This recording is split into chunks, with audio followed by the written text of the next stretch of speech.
நமக்கு இந்த உடல் நலங்கள் எல்லாமே வந்து நமக்கு நன்றாக சீரடைகிறது அப்படின்னு பார்த்தோம். அப்படி சீரடையும் போது நமக்குள்ள தேவையான ஹார்மோன்கள் வந்து நமக்கு சுரக்கிறது அப்படின்னா, அதாவது நேத்து வந்து நம்ம 4 ஹார்மோன்ஸ் பார்த்தோம்.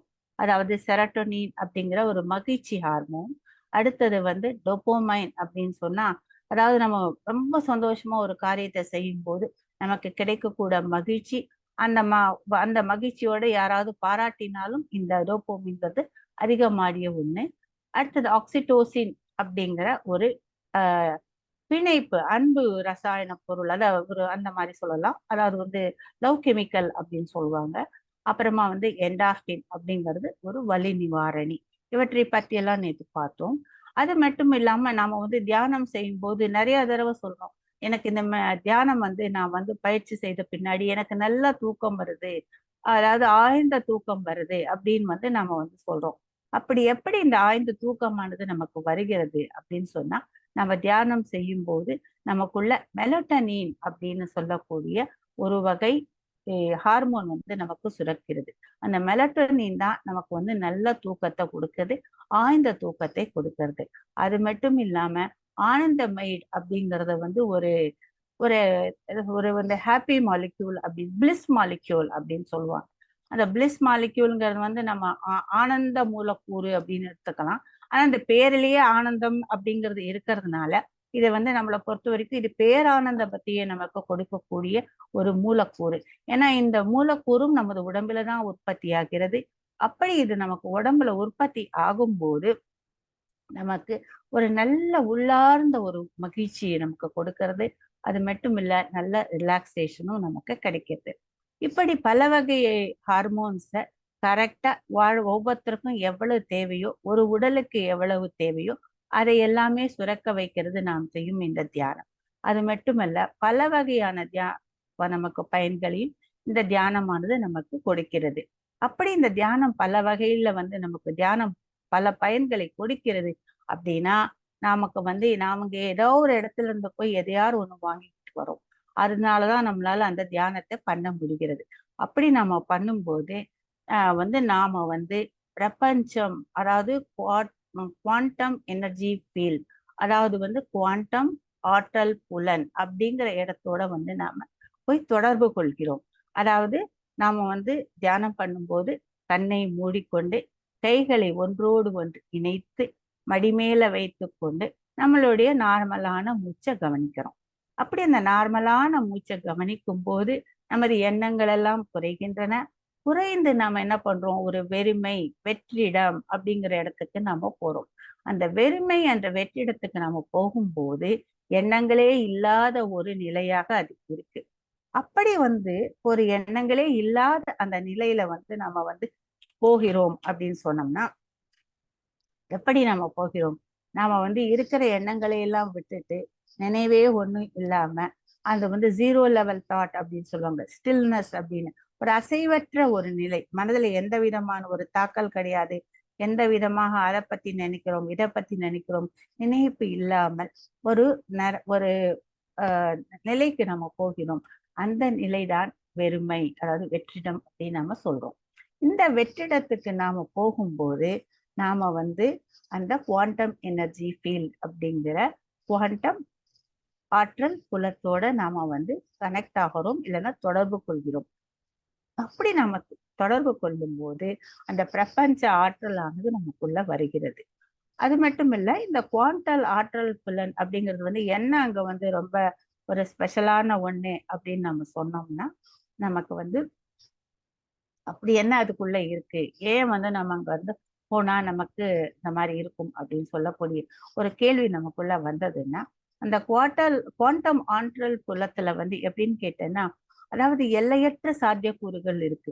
அதாவது எது வேணாலும் அங்க சாத்தியமாகலாம். அந்த மாதிரி ஒரு அந்த அந்த மாதிரி ஒரு நிறைய பாசிபிலிட்டிஸ் இருக்கக்கூடிய சாத்தியக்கூறுகள் இருக்கக்கூடிய ஒரு புலன். அந்த புலத்துல வந்து நமக்கு என்னமெல்லாம் தேவையோ எல்லாமே அதுல இருக்கு. நமக்கு என்ன, ஒரு கார் வேணுமா, இல்ல பணம் வேண்டுமா, இல்ல ஒரு புகழ் வேணுமா, இல்ல வந்து ப்ரமோஷன் வேணுமா, இல்ல நமக்கு வேலை வேணுமா, இல்ல அமைதி வேணுமா, இல்ல வந்து நமக்கு உடல் நலம் வேண்டுமா, என்ன தேவை நமக்கு, அந்த தேவை எல்லாமே அந்த இடத்துல அந்த ஆற்றல் புலத்துல வந்து நிறைய இருக்கு. நிறைய வேற வேற வேற பாசிபிலிட்டி சாத்திய கூறுகளாக அங்க வந்து நமக்கு இருக்கிறது. அதுதான் நாம வந்து அந்த சாத்தியக்கூறுகளை வந்து நாம வந்து இந்த தியானத்தின் மூலமாக நம்ம கைக்குள்ள கொண்டு வர முடியும். அது மட்டும் இல்ல, நாம எல்லாருமே வந்து எதை வேணுமாலும் சாதிக்கலாம் அப்படிங்கிற ஒரு சக்தி கூட நம்ம கிட்ட இருக்கு. அதாவது நமக்குள்ள இருக்கக்கூடிய அந்த ஒரு பவர், அதாவது இன்ஃபைனைட் பொட்டன்ஷியல் அப்படின்னு சொல்லுவாங்க. அந்த எல்லையற்ற ஒரு சாத்தியமா பண்ணக்கூடிய ஒரு ஆற்றல் வந்து நமக்குள்ள இருக்குங்கிறதும் நமக்கு வந்து இதுல புரியுது. இதை பத்தி வந்து நமக்கு அடுத்த வாரம் வந்து நம்ம மேனிஃபெஸ்டேஷன்ல பார்ப்போம். எப்படி நமக்கு தேவையான வந்து நாம வந்து கொண்டு வர முடியும் அப்படிங்கிறது.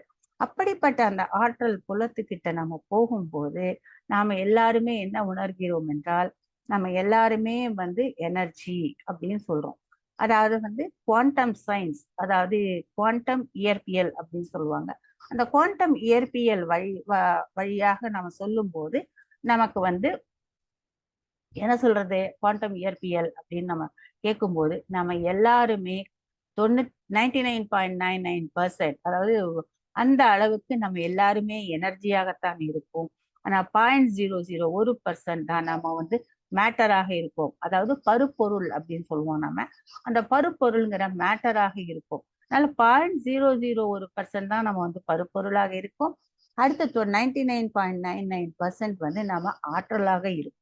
அப்படி அந்த ஆற்றலாக நம்ம இருக்கிறத வந்து ஏன் உணரலை அப்படின்னு நம்ம பார்த்தோம்னா, நாம வந்து இந்த 0.001%ஓட தான் நாம வந்து ஜாயின் பண்ணிட்டோம்.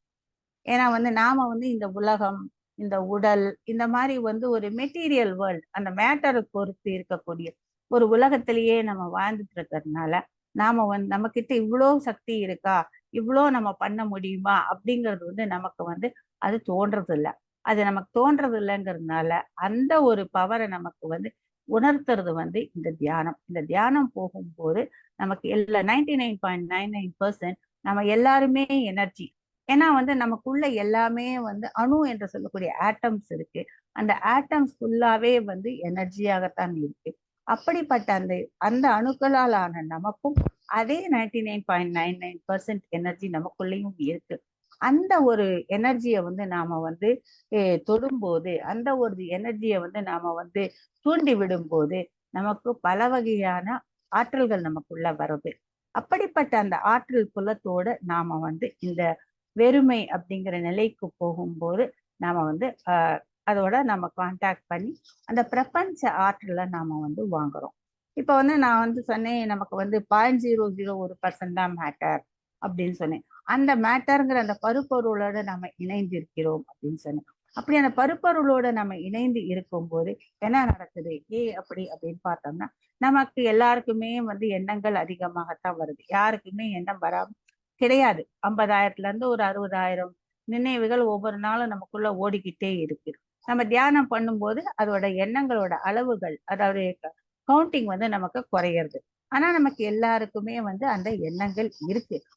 எண்ணங்கள் வந்து எதை பத்தி எல்லாம் இருக்கு அப்படின்னு நம்ம பார்த்தோம்னா, வந்து எண்ணங்கள் வந்து சில பொருட்களை சுத்தி நம்ம கிட்ட எப்பவுமே அதை பத்தி தான் இதை பத்தி தான் அப்படிங்கிற எண்ணங்களை நாம வந்து நினைச்சிட்டு இருப்போம். அது மட்டும் இல்ல, ஒவ்வொரு எண்ணத்துக்கும் ஒவ்வொரு வடிவம், ஒரு ஃபார்ம் உண்டு. எண்ணங்கள் வந்து ஃபார்ம் இல்லாம கிடையாது. அதாவது வடிவமற்றவை அல்ல, கண்டிப்பாக அதுக்கு ஒரு ஒன்றுக்கும் ஒரு வடிவம் இருக்கு. அன்னைக்கு கூட வந்து நம்ம ரத்னவேல் சார் சொன்னார், ஒவ்வொன்றத்துக்கும் ஒரு லேபிளிங் போட்டுருங்க, லேபிளிங் மெத்தடை ஃபாலோ பண்ணா நமக்கு தாட்ஸ் குறையும் அப்படின்னு சொன்னாங்க. அந்த மாதிரி வந்து நம்ம லேபிளிங் பண்றோம். அந்த லேபிளிங் வந்து பண்ணும்போது எதுக்கு வந்து இதுதான் இதுதான் அப்படின்னு நமக்கு தோன்றுது. அது மட்டும் இல்ல, நாம வந்து இந்த மாதிரி அந்த ஒரு நிலையில் நம்ம வந்து இந்த எண்ணங்களை பத்தி பேசும்போது இந்த எண்ணங்களானது நமக்கு ஒன்று நம்மளை பத்தி இருக்கலாம், இல்ல பிறரை பத்தி இருக்கலாம். அதாவது மனிதர்களை பத்தி, என்னை பத்தியே நான் நினைச்சுக்கலாம், இல்லைன்னா மற்றவங்களை பத்தியும் நான் நினைக்கலாம். இல்லைன்னா நம்ம இருந்த இடம், நம்ம வாழற ஊரு, இல்லைன்னா நம்ம சொந்த ஊரு, இல்லைன்னா நம்ம போயிட்டு வந்த ஊரு, இல்லை நம்ம வந்து வெக்கேஷனுக்கு எங்காரும் போயிட்டு வந்தோம்னா அந்த இடம், இல்லை நமக்கே பிடிக்கக்கூடிய ஒரு ஒரு இப்போ காஷ்மீர் மாதிரி இடம் நமக்கு பிடிச்சதுன்னா அந்த இடம், இப்படி ஏதாவது ஒரு இடத்த பத்தி நமக்கு நினைவுகள் வரும். அதாவது நினைவுகள் ஒரு இடத்த பத்தி இருக்கும், மனிதர்களை பத்தி இருக்கும். இல்லைன்னா வந்து பொருட்கள் நம்ம எதெல்லாம் நம்ம எடுத்துக்கிறோம், நம்ம வீடு, நம்ம காரு, நம்ம பங்களா, நம்ம நகை, நம்ம இந்த மாதிரி நம்மளுடைய என்னென்னவெல்லாம் பொருட்கள் வச்சிருக்கோமோ அதை பத்தி இருக்கும். இல்லைன்னா வந்து நம்ம இத வேற இந்த உலகத்துல வாழக்கூடிய உயிரினங்கள், மீனோ மரமோ செடியோ கொடியோ அதே பற்றிலாம் இருக்கலாம். எங்க வீட்டுல மாமரம் இருக்கு, அந்த மாமரத்துல இவ்வளவு காய் காய்க்குது, பக்கத்து வீட்டுல வந்து குறைவா வந்து மரம் வந்து குறைவாக காய்க்கிறது, எங்க வீட்டுல ரொம்ப அதிகமா வந்து மாங்காய் காய்க்கிறது. இப்படி நம்ம வந்து ஏதாவது அந்த மாதிரி செடி மரம் கொடி அப்படிங்கறத பத்தி நம்ம தேடிட்டு இருக்கோம். அதாவது இந்த மூணுமே வந்து வந்து ஒன்னாக வந்து மனிதர்களை பத்தி இருக்கும், இல்ல இடத்தை பத்தி இருக்கும், இல்ல நாம இருக்க பொருள்களை பத்தி இருக்கும், இல்லைன்னா மற்ற உயிரினங்களோட நமக்கு இருக்கும். நமக்கு வந்து இந்த எடுத்து பார்த்தோம்னா ஒரு குறிப்பிட்ட நேரத்துல நம்ம தாட்டை பார்த்தீங்கன்னா இதுக்குள்ள ஏதாவது ஒன்னாதான் இருக்கும், வேற எதுவுமே இருக்காது. வேற எதுவுமே இந்த நாளை தவிர்த்து இந்த பெரியமா டிவைட் பண்ணிருக்க இந்த 4 ஹெட்டிங்ஸ் கீழே தான் நம்மளுடைய தாட்ஸ் இருக்கும். அது மட்டும் இல்ல, நம்முடைய தாட் ஆனது கடந்த காலத்தை பத்தியும் இருக்கலாம், நிகழ்காலத்தை பத்தியும் இருக்கலாம், எதிர்காலத்தை பத்தியும் நமக்கு இருக்கலாம். கடந்த காலம், நிகழ்காலம், எதிர்காலம் எல்லாத்த பத்தியுமே நமக்கு வந்து இருக்கலாம். அப்படிப்பட்ட ஒரு எண்ணங்களை வந்து நம்ம கடந்து போகும்போதுதான் நாம வந்து வெறுமை நிலையை அடைகிறோம். அந்த வெறுமை நிலையை நம்ம எப்படி அடைகிறோம்னா ஒவ்வொன்னா இதை அகற்றிக்கிட்டே போறோம். அதாவது வந்து முதல்ல வந்து நம்ம வீட்டை வந்து நம்ம எந்த ரூம்ல இருக்கோமோ முதல்ல அந்த ரூமை வந்து நம்ம நம்ம எண்ணங்கள்ல இருந்து அகற்றுகிறோம். அந்த விரைவு எல்லாத்தையுமே நம்ம வந்து ஒண்ணுமே இல்லாம இமேஜின் பண்ணும்போது அந்த வீடு கிடையாது, வீடுக்கு அப்புறமா இருக்கக்கூடிய அந்த காலனி கிடையாது, அந்த காலனியும் நம்ம அகற்றுகிறோம். அப்புறம் நம்ம நகரத்தையும் நாம வந்து நகற்றி விடுகிறோம். அந்த நகரத்தையும் நம்ம வந்து நகர்த்திட்டு போயிட்டோம் அப்படின்னா அடுத்தது வந்து நம்ம எந்த நாட்டுல இருக்கோம் அதையும் நம்ம எண்ணத்துல இருந்து நம்ம வந்து விளக்குறோம். அப்படி எண்ணத்தை விட்டு இந்த நம்ம நாட்டை விளக்குறோம், இதை விளக்குறோம். அதுக்கப்புறமா நம்ம வந்து இந்த பூமியையும் நம்ம வந்து விளக்கி விடுறோம், நம்ம எண்ணத்தை விட்டு விலக்கி விடுகிறோம். இந்த பூமியும் போயிடுத்து அப்படின்னா அடுத்தது வந்து இங்க கூடிய கடல், அதையும் விளக்குகிறோம், ஆகாயத்தையும் விளக்கிட்டு போறோம். இப்படி ஒவ்வொன்னா நம்ம பண்ணும்போது கடைசியாக இருக்கக்கூடிய இடம் வந்து காலி இடம். அதுல வந்து நம்ம வந்து சூரியனையும் விளக்கிறோம், நட்சத்திரமும் கிடையாது, அப்படி எதுவுமே இல்லாத ஒரு இடத்துக்கு நாம போறோம். அப்படி நம்ம போகும்போதுதான் வெறுமை அப்படின்னு சொல்றோம். அந்த கொஞ்ச நேரம் வந்து நம்ம எண்ணங்களையெல்லாம் விட்டுட்டு நாம இப்படி வந்து வெறுமைக்கு போயிட்டு வரும்போது அதை எதுவுமே இல்லாத ஒரு இடம், காலியான இடம், அங்க வந்து ஒரு உதாரணத்துக்கு கூட எந்த ஒரு புள்ளி கூட கிடையாது அப்படிங்கிற இடத்துக்கு நம்ம போகும்போது நம்ம இழக்கக்கூடிய சமாச்சாரம் ஒண்ணுமே கிடையாது. இதுல நம்ம எதையுமே இழக்கிறது கிடையாது. ஏன்னா அந்த கொஞ்ச நேரம் நம்ம இந்த வெறுமைக்கு போகும்போது நம்ம இழக்கிறது எதுவுமே கிடையாது. அதுக்கு பதிலா நாம வாங்கிட்டு வந்து திரும்பி பிரபஞ்ச ஆற்றல் ஒன்றுதான். அந்த பிரபஞ்ச ஆற்றலை வந்து நம்ம வாங்கிட்டு திரும்பி வருகிறோம்.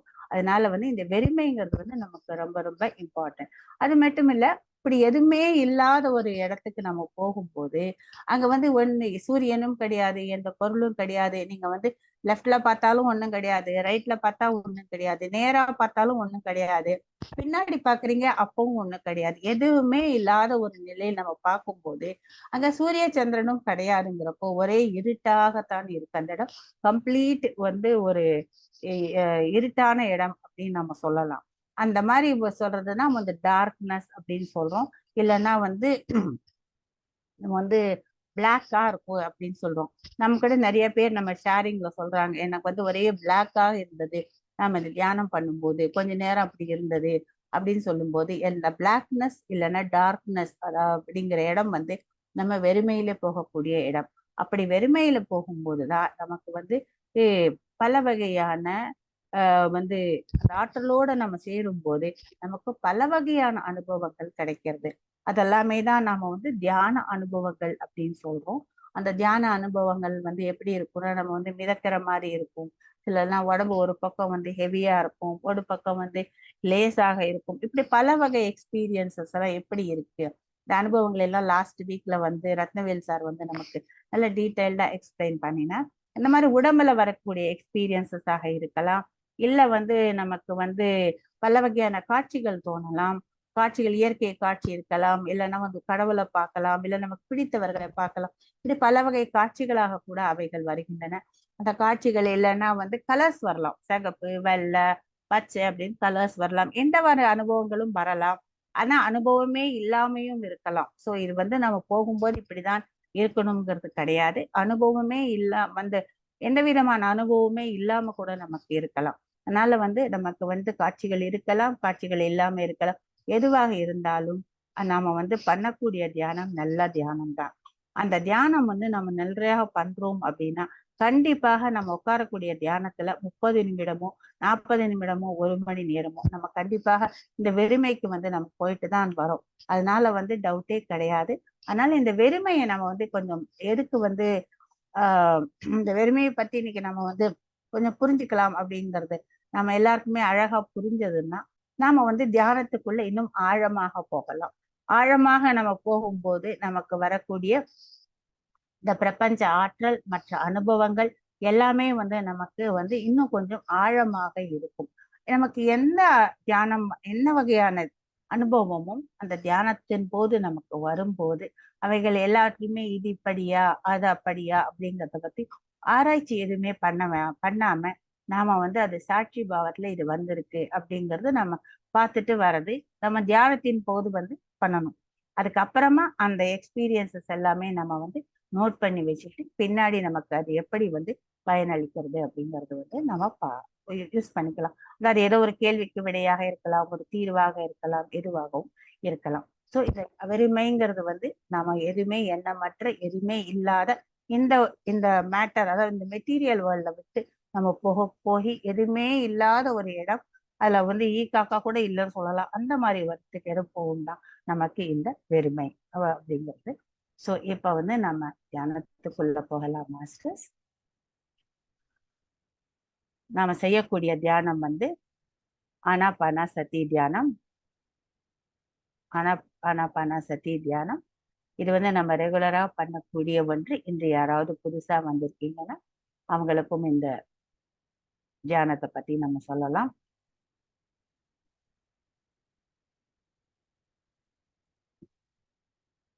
அதாவது நம்ம இந்த தியானம் பண்ணும்போது இந்த படத்துல இருக்கிற மாதிரி கம்ஃபர்டபுளாக நம்ம உட்காந்துக்கிறோம்.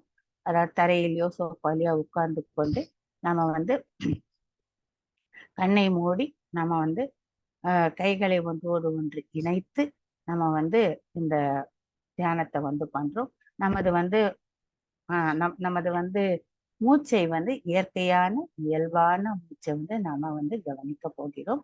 கண்ணாடி ஏதாவது போட்டிருந்தேன்னா கண்ணாடியை கழற்றிடலாம். கண்ணாடியை கழட்டிட்டு நம்ம அமைதியாக இந்த தியானத்துல உட்கார்ந்து நம்ம பண்ணலாம். அது நம்ம இந்த தியானம் பண்ணும்போது ஒண்ணு நம்ம இதயத்தை உயர்ந்த உணர்வுகளால் நிரப்புதல் அப்படிங்கிறது பண்றோம். அடுத்தது நாம மூச்சு விழிப்பு தியானத்தை பண்றோம். அடுத்தது நாம நன்றி சொல்றதையும் பார்க்கிறோம். இப்ப நம்ம தியானத்துக்குள்ள போகலாம்.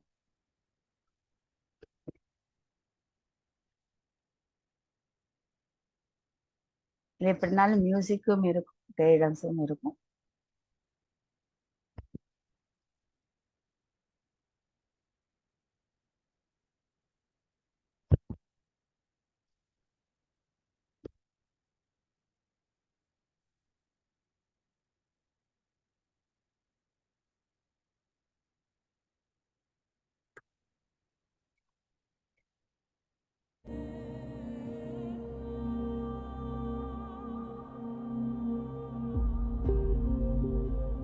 உடம்ப கம்ப்ளீட்டாக தளர்த்திக்கோங்க.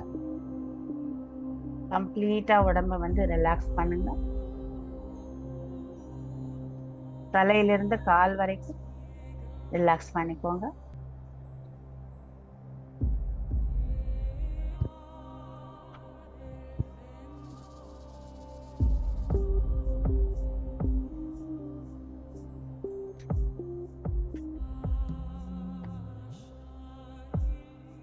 இப்ப நம்ம மூக்கின் நுனிக்கும் புருவத்துக்கும் இடையிலே ஏதேனும் ஒரு புள்ளியை எடுத்து நம்மளுடைய இயல்பான சுவாசத்தை நம்ம கவனிக்க போறோம். முதல்ல நம்ம இயல்பான சுவாசம் எடுக்கிறதுக்கு முன்னாடி ஒரு 3 முறை நீண்ட ஆழமான ஒரு மூச்சை நம்ம எடுத்து விட போகிறோம். ஒரு நீண்ட மூச்சு,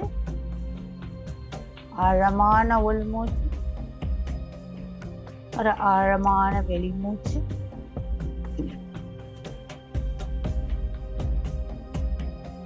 இன்னொரு முறை எடுத்து விடுங்கள்.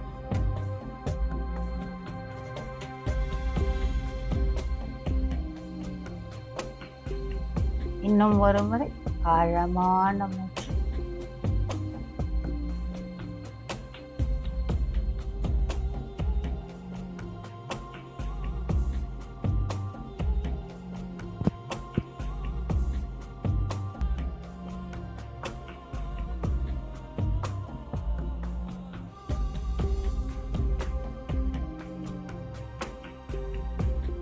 இப்ப நீங்க ஒரு கையவோ 2 கையவோ எடுத்து இந்த இதயத்தின் மேல் வைத்துக் கொள்ளுங்கள்.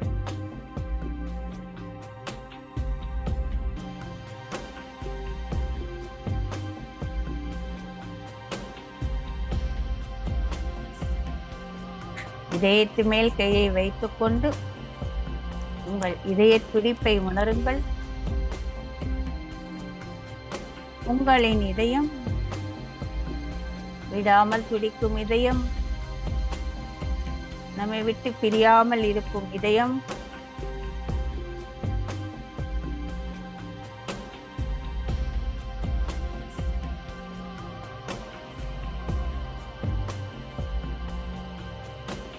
இந்த இதயத்தின் துடிப்பை நீங்கள் உணருங்கள்.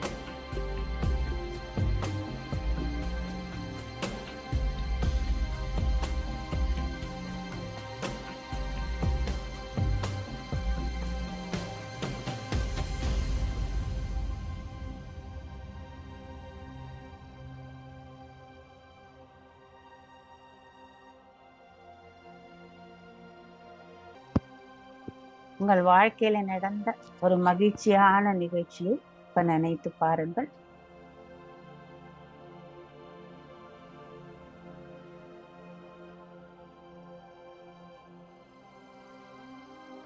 அந்த மகிழ்ச்சியின் அலைகளை உங்கள் உள்ளத்திலே நிரப்புங்கள். அந்த நிகழ்ச்சி உங்களுடைய பிறந்த நாளாக இருக்கலாம், இல்ல உங்களோட வெட்டிங் டேயா இருக்கலாம், எதுவாக இருக்கலாம்.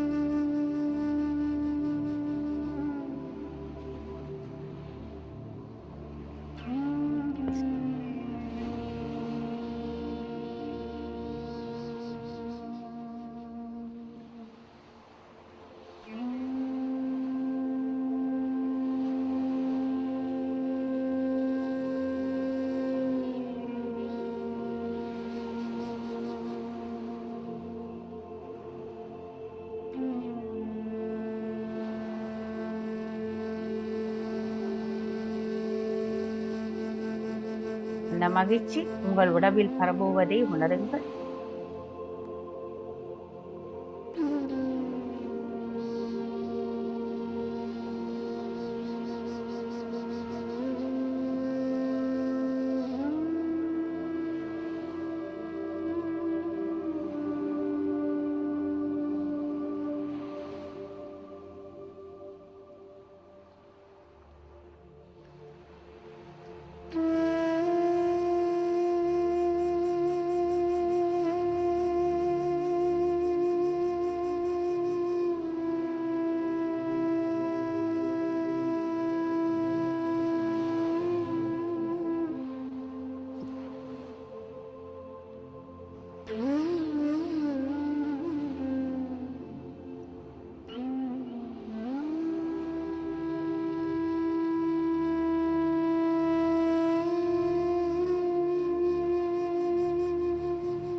இப்போ ஒரு கண்ணை திறக்காம உங்கள் கைகளை எடுத்து விரல்களை ஒன்றோடு ஒன்று இணைத்து மடிமேல் வைத்துக் கொண்டு உங்களுடைய இயல்பான இயற்கையான மூச்சை கவனிக்கவும் மாஸ்டர்.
மனம் எண்ணங்களால் ஆனது.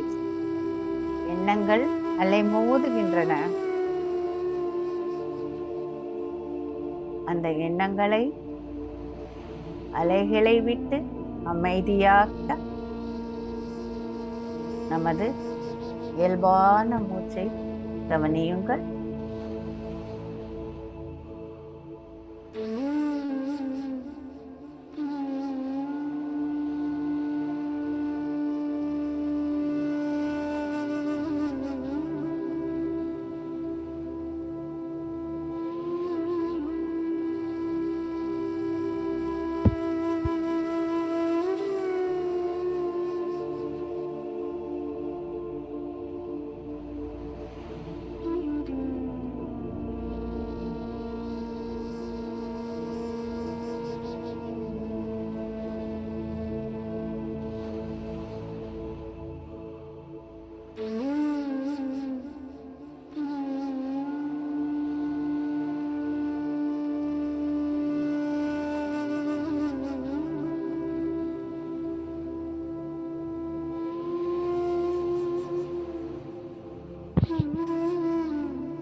எப்போதெல்லாம் சிந்தனைகள் சிதறுகிறதோ அல்லது எண்ணங்கள் வருகிறது என்று நமக்கு தெரிகிறதோ அப்போதெல்லாம் மீண்டும் மூச்சின் மேல் கவனம் கொண்டு வரவும்,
மூச்சை கவனிக்க கவனிக்க நமது எண்ணங்கள் குறைந்து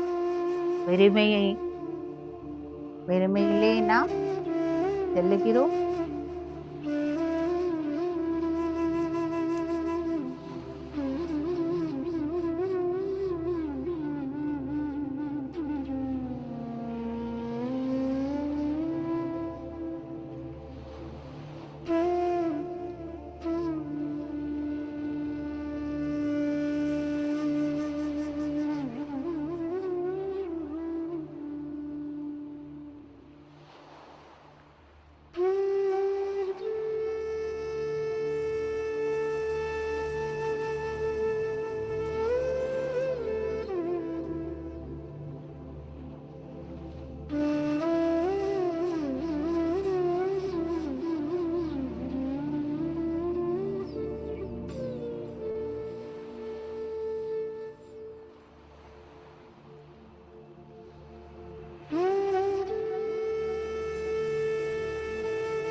உங்கள் மூச்சின் மீது மட்டும் கவனம் இருக்கட்டும்.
உங்கள் மூச்சோடு ஒன்றாகுங்கள்.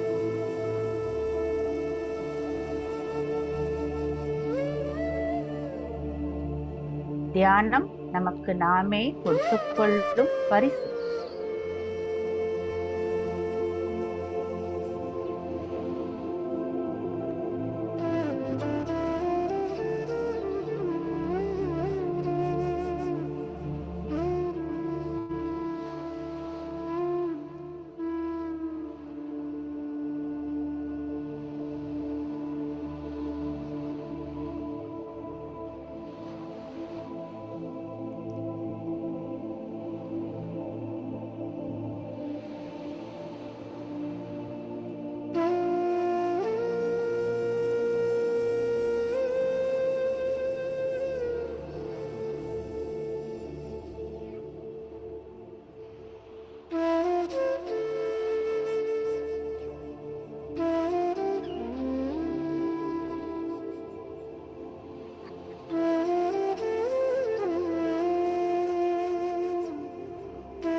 the longer you stay aware of this.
நாம் நன்றி தெரிவிக்கும் தருணம் வந்துவிட்டது மாஸ்டர்ஸ்.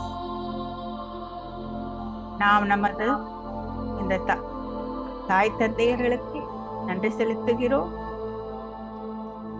நம்மை இந்த உலகுக்கு கொண்டு வந்த நமது தாய் தந்தையர்களுக்கு நம் இதய கனிந்த நன்றியை சொல்லுகிறோம். நமது அறிவை வளர்த்து நம்மை ஒரு ஞான வழியில் கொண்டு சென்ற அனைத்து ஆசிரியர்களுக்கும் ஆசான்களுக்கும் நாம் நமது நன்றியை தெரிவிக்கிறோம்.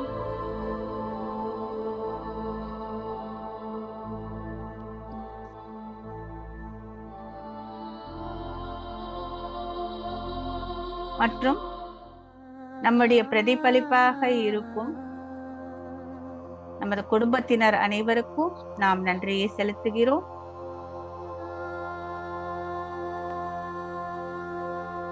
நமது வாழ்வில் உதவிய பல இதயங்களுக்கும் நமது உளமார்ந்த நன்றி.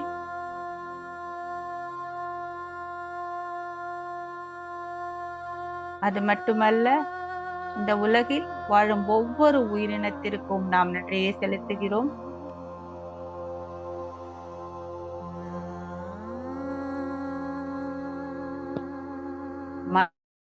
மரம், செடி, கொடி மற்றும் இயற்கைக்கும் நன்றி செலுத்துகிறோம்.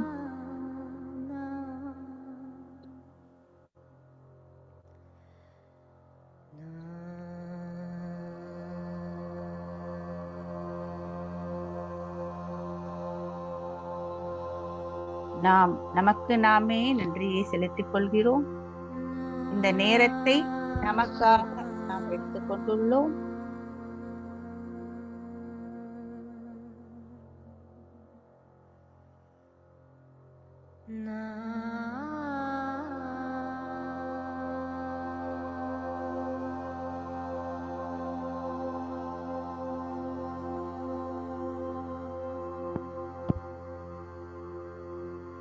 இந்த தியானம்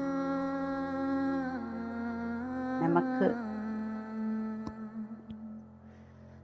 அளித்த பல வகை அனுபவங்களையும் நினைவு கூறுகிறோம். இந்த தியானம் எப்படி இருந்தது? இந்த தியானத்திலே நீங்கள் எதை கண்டீர்? எந்த அனுபவத்தை உணர்ந்தீர் என்பதை நினைவு கூறுங்கள்.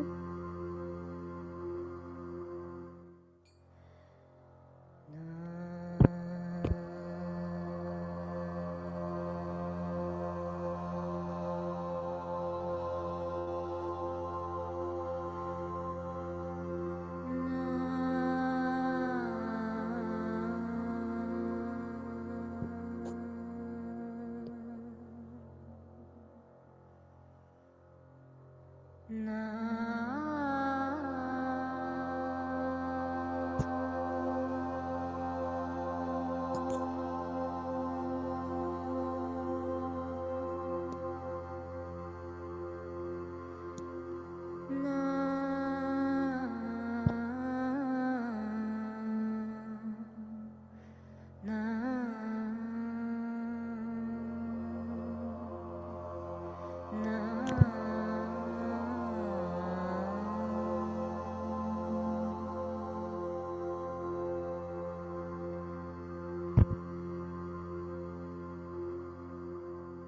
இந்த அருமையான ஒரு தியானம் உங்களை என்ன கண்டீர் என்பதை நினைத்து கொண்டு மெல்ல மெல்ல உங்கள் கண்களை திறந்து கொண்டு இந்த உலகத்துக்கு வாருங்கள் மாஸ்டர்ஸ். உங்க உள்ளங்கையை கண்களின் மேல் வைத்து கொண்டு 5 நொடிக்கு அப்புறமா கண்ணை திறங்க. 5, 4, 3, 2, 1. இந்த அழகான உலகத்துக்கு திரும்பி வரும்போது புன்னகையோடு திரும்பி வாருங்கள்.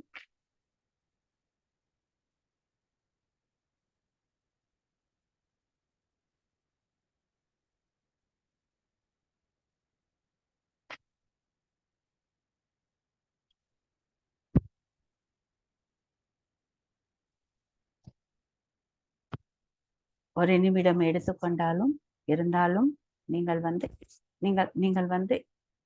இந்த நிலையிலிருந்து அற்புதமான ஒரு தியானம், இந்த தியானத்தோட உணர்விலிருந்து வெளியே வாருங்கள் மாஸ்டர்ஸ்.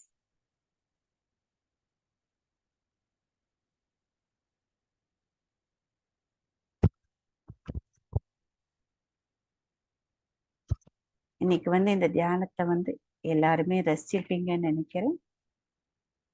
இன்னைக்கு நம்மளோட திரு பாஸ்கர் சார் அவர்கள் வந்திருக்கிறார்கள். அவர்கள்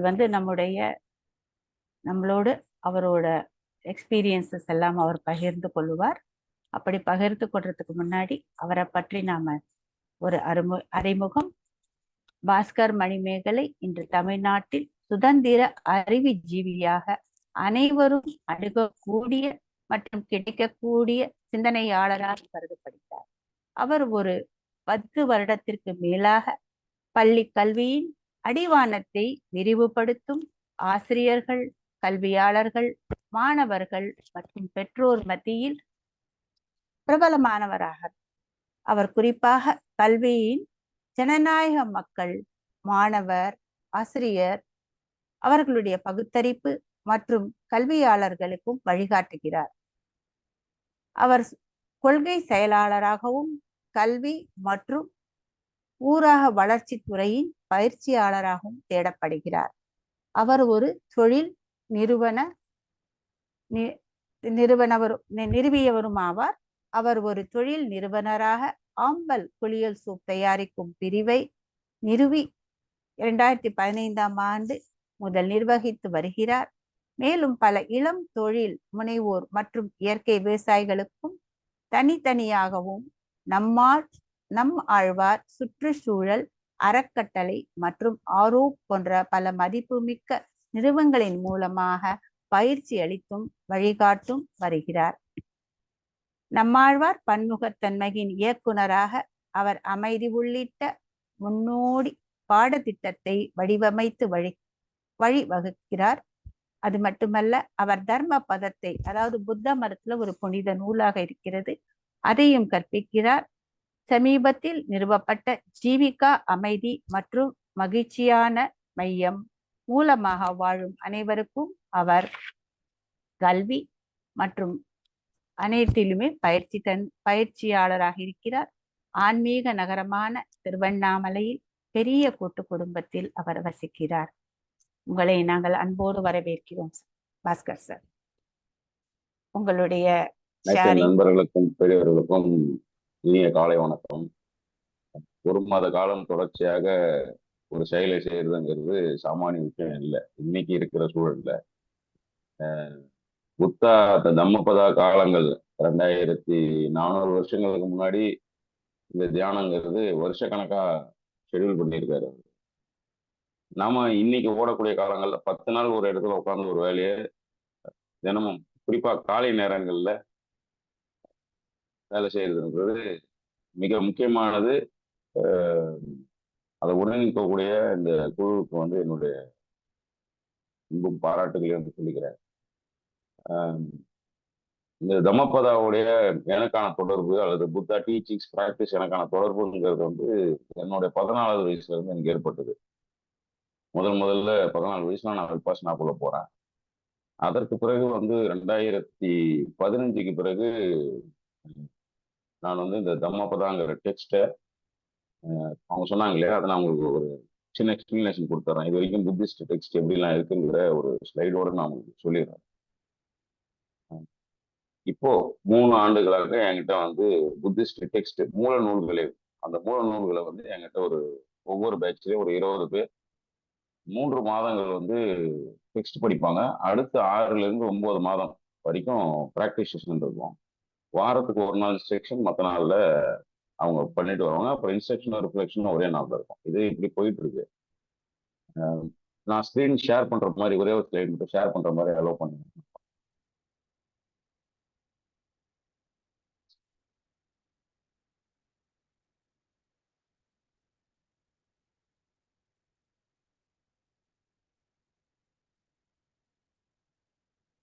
உங்களுக்கு தெரியுதுன்னு நினைக்கிறேன். ஸ்க்ரீன் தெரியுதுங்களா? சரி, நல்ல விஷயம். இப்போ நம்ம இது வரைக்கும் தொகுக்கப்பட்டது இந்த புத்திஸ்ட் டெக்ஸ்ட்ல நிறைய மக்களுக்கு கேள்வி இருக்கு. என்னன்னா, இவ்வளவு காலத்துக்கு முன்னாடி தொகுத்து தரோம், அதே உண்மைத்தன்மையோட வந்து நம்ம கிட்ட கிடைச்சிருக்குமா? எவ்வளவு டெக்ஸ்ட் இருக்கு, நம்ம எதை ப்ராக்டிஸ் பண்றோம்? இப்போ உதாரணத்துக்கு நீங்க ஆனாபானாசதி ப்ராக்டிஸ் பண்றீங்கன்னா, அதே புத்தர் எந்த இடத்துல வந்து போதிச்சார் அல்லது சொல்லி கொடுத்தார், அதை எப்படி ஷெட்யூல் பண்ணாரு, அது எத்தனை நாள் பண்ணாங்க அப்படின்னு நிறைய பேர் கேள்வி இருக்கு. அந்த மாஸ்டர்ஸ்க்கும் இருக்கும், அதை மாஸ்டர்ஸ் விபாசனா சென்டர்ல இருக்கவங்க கூடியவங்களுக்கு இவ்வளவு டெக்ஸ்ட் நம்மளால படிக்க முடியுமானா ரொம்ப சந்தேகம் தான். உதாரணத்துக்கு இதுல 3 பெரும் பிரிவுகள் இருக்கும், நீங்க பார்க்கலாம். வினய பிடகா, சுத்த பிடகா, அபிதம்ம பிடகா. இது எல்லாம் சேர்த்து எப்போ தொகுக்கிறாங்கன்னா, புத்தருக்கு பின்னாடி ஒரு 300-400 வருடங்கள் கழித்து புத்த கோசான ஒருத்தர், அவரோட சேர்ந்து இருந்தவங்க எல்லாம் சேர்த்து இந்த செவி வழியாக இந்த சுத்தாக்கள், சூத்திரான்னு சொல்லுவோம் இல்லையா நம்ம, அந்த சூத்திராக்களை வந்து சூத்திரங்களை வந்து செவி வழியாக வந்ததுக்கு அப்புறம் 300-400 வருடங்களுக்கு அப்புறம் தான் அதை ஒரு படிமமாக, ஒரு எழுத்து உருவாக அவங்க மாத்துறாங்க. அதுல இருந்து என்ன பண்றாங்கன்னா, ஒரு 3 திரிபிடகம்னு ஒண்ணு இல்லை, 3 கூடைகள்னு அர்த்தம். அந்த 3 கூடையில அப்படியே இதை போட்டு வச்சிருப்பாங்க. இதுல வினயப்படகா, இது வந்து பிக்குனிகளுக்கான அவர்களுடைய செயல் செய்ய வேண்டியது, இன்ஸ்டிடியூஷன்ஸ், ஒரு புத்தா இன்ஸ்டிடியூஷன் எப்படி நடக்கணும்னு சொல்லக்கூடிய சங்காக்களை நிறுவுறது இப்படி அப்படின்னு நிறைய விஷயங்கள் இதுல இருக்கும். திரிபிடகால பாத்தீங்கன்னா, சுத்தப்பட்ட கால 5 பெரும் பிரிவுகள் இருக்கிறதுல இதுதான் பெரும் பிரிவுகள்னு பேர் இருக்கு. இதுல தீகநேயக்கம், மஜ்ஜிமகன் நிக்கையா, சம்யுக்த அங்குத்தாரா, குதக்கான. இந்த குதாக்க நிக்கையால தான் அதுல ஒரு 15 பிரிவுகள் இருக்கு. அதுல ஒண்ணுதான் தம்மபதா. அதை தான் நம்ம இப்போ எடுக்கிறோம். அதாவது ஒரு கிட்டத்தட்ட ஒரு 80,000 பக்கங்கள்ல இருந்து ஒரு 200 பக்கங்கள் தான் தம்மபதாங்கிறது. இது எவ்வளவும் தொகுக்கப்பட்டிருக்கு, பாலியில தொகுக்கப்பட்டிருக்கு. சில மொழிகள் வந்து ட்ரைபல் லாங்குவேஜ்ல இருந்திருக்கு, சிலது சான்ஸ்கிரிட்ல இருந்திருக்கு. அதனால என்ன மொழின்னு தெரியல. டிரான்ஸ்லேஷனை பத்தின ஆய்வுகள்லாம் நிறைய பண்றாங்க. புத்தர் வந்து வரலாற்றில் அதிகமாக ஆய்வு செய்யப்பட்ட, பிராக்டிஸ் செய்யப்படுற மனிதர். வெறும் மதமாக ஒரு பக்கம் இருந்தா கூட மற்ற மதங்களுக்கு வந்து பிராக்டிஸ்ன்றது ரொம்ப குறைவு, இதுல வந்து பிராக்டிஸ் அதிகம். அதுல நாம வந்து இந்த மஜ்ஜிம நிக்கையான்னு போட்டிருக்கு பாத்தீங்களா, இந்த சுத்தப்பட்ட கால மஜ்ஜிம நிக்கையால தான் உங்களுக்கு இந்த தம்மபதாலாம் வந்து தியானத்தை பத்தி அதிகம் இல்லை. தம்மபதாங்கிறது பொதுவானது, சாமானியர்கள், அரசர்கள், பிக்குகள் எல்லாருக்கும் பொதுவான ஒரு நீதி நெறி நூல் தான் தம்மபதா. அதனால அதை கோரா வச்சுக்கிறோம். ஆனா இந்த நாம செய்யக்கூடிய அந்த ஆனாபானசதி இது வந்து மஜ்ஜிம நிக்கையால வந்து 118வது பகுதி. அதுலதான் ஆனாபானசதி பத்தி சொல்றாரு. நிறைய தியான முறைகள் இருக்கு இதுல. அதுல நம்ம ஒண்ணுதான் இன்னைக்கு இப்ப நிறுவனங்களால அதிகம் சொல்லித்தரப்படுறது வந்து விபாசனாவும் ஆனாபானசதியும். இதுல ஒரு சின்ன கன்ஃபியூஷன் எங்க நடந்துச்சுன்னா, இந்த ஆனாபானசதிங்கிறத மைண்ட்ஃபுல்னஸ் ஆஃப் பிரீத்திங் மொழிபெயர்த்ததுனால விபாசனாவுடைய முதல் 3 நாள் 4 நாள் அது மாதிரி இருக்கக்கூடிய மூச்சு பயிற்சிக்கு பெயரை வந்து ஆனாபானசதின்னு மாத்திட்டோம். ஆக்சுவலா ஆனாபானசதியுடைய சப்செட் தான் விபாசனா. ஆனாபானசதி லார்ஜர் கான்டெக்ட் உள்ளது, விபாசனான்றது அதுக்குள்ள நம்ம செய்யறது. விபாசனான்றது அதுல இருக்கிற தத்துவம். இன்னைக்கு விபாசனான்றத பயிற்சியினோட பேராகவும், ஆனாபானசதிங்கிறது அதனுடைய சப்செட் மாதிரி மாற்றிட்டோம். முதல் 2 நாள் 3 நாள் மூச்சை கவனிங்க. இந்த முழு மைண்ட்ஃபுல்னஸ் ஆஃப் பிரீத்திங்கிறது ஒரு 16 ஸ்டெப்ஸா புத்தர் வந்து அன்னைக்கு சொல்லிக் கொடுத்ததாக இதுல பதிவாயிருக்கு. நீங்க அந்த புத்தகங்கள் வேணா வாங்கி படிக்கலாம். மிடில் டிஸ்கோர்ஸ்னு இருக்கும், அல்லது மஜ்ஜிம நிக்கையான்னு இருக்கும். ஆங்கிலத்துல கிடைக்குது, தமிழ்ல இப்ப மொழிபெயர்த்திருக்கிறாங்க. சென்னையில ஒரு நிறுவனம். ஆங்கிலம் பெட்டரா இருக்கு ஓரளவுக்கு, பிக்கு போதி. அதில் நீங்க வாங்கி இந்த செக்ஷனை படிச்சு பார்க்கலாம். இதுல 16 படிநிலைகளை சொல்லியிருக்காரு. அதுல நம்ம வந்து இப்ப அநேகமா நீங்க வந்து மூச்சு சார்ந்து பயிற்சி பண்ணும்போது அந்த முதல் 4 படிநிலை வரைக்கும் நம்ம பேசுவோம். அதாவது மைண்ட்ஃபுல்னஸ் ஆஃப் பாடியில தான் மைண்ட்ஃபுல்னஸ் ஆஃப் பிரீத்திங் இருக்கு. அதற்கு பிறகு மைண்ட்ஃபுல்னஸ் ஆஃப் மைண்டு, அதுக்கு பிறகு mindfulness of thought sense, mindfulness of sense, mindfulness of thought, அதுக்கப்புறம் பிரின்சிபல்ஸ். அந்த பிரின்சிபல்ஸ்ல தான் இம்பர்மனன்ஸ், அப்புறம் நோ செல்ஃப், அனத்தா, அனிச்சா, அனத்தா, துக்கா, இதை பத்தின பிரின்சிபல்ஸ் வருது அந்த கடைசி நாளில். அதையுமே ப்ராக்டிஸ் பண்ண சொல்றாரு. இது வரைக்கும் பிரின்சிபல்ஸ் ப்ராக்டிஸா பண்ண சொல்றவங்க ரொம்ப குறைவு தான்.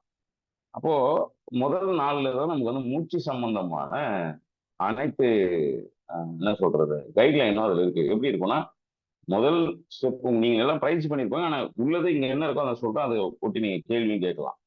முதல் அந்த 4 பகுதியில முதல் பகுதி என்னன்னா, உங்கள் மூச்சின் ஆழம், அதனுடைய எவ்வளவு ஆழமா நீங்க மூச்சை சுவாசிக்கிறீங்க, உள்வாங்கும் மூச்சு, வெளிவிடும் மூச்சு, இது எல்லாம் சேர்த்து ஒரு ஒரு ஒரு ஸ்டெப். மூச்சை உள்வாங்குறீங்க, வெளிவிடுறீங்க, அதனுடைய ஆழம் எவ்வளவு டீப்பா பிரீத் பண்றீங்க, எப்படி எக்ஸைல் பண்றீங்கன்னு பாக்குறது ஒண்ணு. இரண்டாவது அந்த மூச்சுடைய வெப்பம், அந்த மூச்சு வந்து சூடா இருக்கா குளிர்ச்சியா இருக்கான்னு அதுக்குதான் நம்ம மூக்குடைய நுனியில இருந்து நாஸ்டில இருந்து ப்ராக்டிஸ் பண்ண சொல்லுவாங்க. அப்புறம் உள்ளுக்குள்ள பண்ண சொல்றாங்க.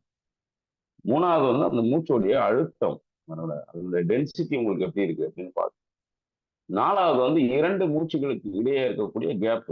இதுக்கெல்லாம் வந்து அதுல பேரே இருக்கு, ஒவ்வொன்றுத்துக்கும் ஒரு பேரே இருக்கு. அந்த அந்த பேரை கூட இன்னைக்கு ரொம்ப குறைவான நபர்கள் தான் அந்த அந்த அந்த மாதிரியான ஸ்டெப் பை ஸ்டெப். ஏன்னா இதெல்லாம் பண்றது கிட்டத்தட்ட நான் சொல்ற மாதிரி 6 மாதங்கள் 9 மாதங்கள் ஆகுது நமக்கு வந்து குறைஞ்சது அந்த இன்ஸ்ட்ரக்ஷனை சொல்றதுக்கு.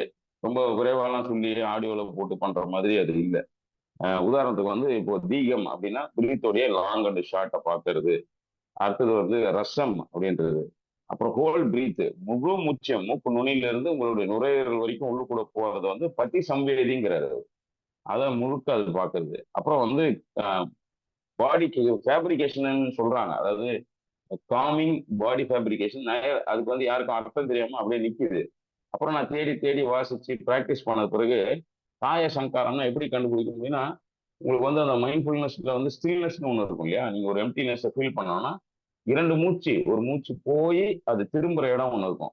அந்த திரும்புற இடத்துல ஒரு சின்ன பிரேக் மாதிரியோ, ஒரு ஒரு ரோட்ல போயிட்டே இருக்கும், ஒரு யூ டர்ன் எடுக்க போறோம் அப்படின்னா அந்த இடத்துல அதே வேகத்துல யூ டர்ன் எடுக்க மாட்டோம், அது நின்று திரும்புவோம். அந்த மாதிரி மூச்சு போய் நின்று திரும்புற இடம் ஒரு ஒரு காமான ஒரு இடமா இருக்கு. அந்த காமான இடத்த கவனிக்க ஆரம்பிக்கிறது.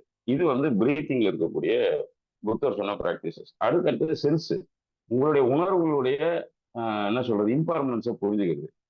அவர் வந்து 6 சென்ஸ்ன்னு தான் சொல்றாரு. மைண்டையும் சேர்த்து சென்ஸ்ன்னு தான் அவர் எழுதுறாரு. 5ஓட நிக்கல. இந்த புலன்கள் இல்லாத இன்னொன்னு சேர்த்துக்கிறாரு மைண்ட் அப்படின்னு. அந்த மைண்ட்ல வந்து உங்களுக்கு என்னன்னா அந்த சென்ஸை நீங்க வந்து அது தோன்றது மறையிறது, 2 உணர்வுகளுக்கு மத்தியில என்ன டிரான்சிஷன் நடக்குதுன்னு பாக்குறதுன்னு அது ஒரு 4 ஸ்டெப்பு. அதற்கு பிறகு இது எல்லாம் சேர்ந்து உங்களுக்கு வந்து மென்டல் ஃபார்மேஷன் நடக்கும். உங்களுடைய அனுபவங்கள் எல்லாம் ரொம்ப சிம்பிள் உதாரணம் சொல்லணும்னா, இந்த உதாரணத்தோட உங்களுக்கு புரிஞ்சிடும் நினைக்கிறேன். ஒரு பொருள் பார்க்குறோம், அந்த பொருள் பத்தின தகவல் நமக்கு வந்து முதல்ல செவி வழியாகவோ கண் வழியாகவோ தொட்டு உணர்தல் வழியாகவோ உள்ளுக்குள்ள போகும். இது வந்து நமக்கு வந்து இயர்லி ஸ்டேஜ்ல இதை வந்து என்ன சொல்றோம்னா உங்களுக்கு இன்புட்டா உள்ள போகுதுன்னு வச்சுக்குவோம். இந்த இன்புட் எல்லாமே உங்களுக்கு வந்து அடுத்தது மெமரியா மாறும். இந்த பாட்டில் ரெட் கலர், இந்த ஒயிட் மூவி, இது பிளாஸ்டிக்ங்கிற மெமரி மாறும். இந்த மெமரியை வச்சுக்கிட்டு தான் மென்டல் ப்ராசஸ் தொடங்கும். அடுத்த முறை எப்போ இந்த மாதிரி ஒரு பொருளை பார்த்தாலும் அந்த மெமரி ரெக்கவர் ஆகும்.